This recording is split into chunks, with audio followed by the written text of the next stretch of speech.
எத்தனை பெண்களை கடந்திருப்பேன், இப்படி என் மனம் துடித்ததில்லை.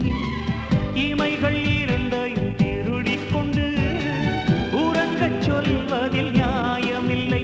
நீ வருவாயோ இல்லை மறைவாயோ, ஏ ஏ ஏ ஏ தன்னை தருவாயோ இல்லை கரைவாயோ.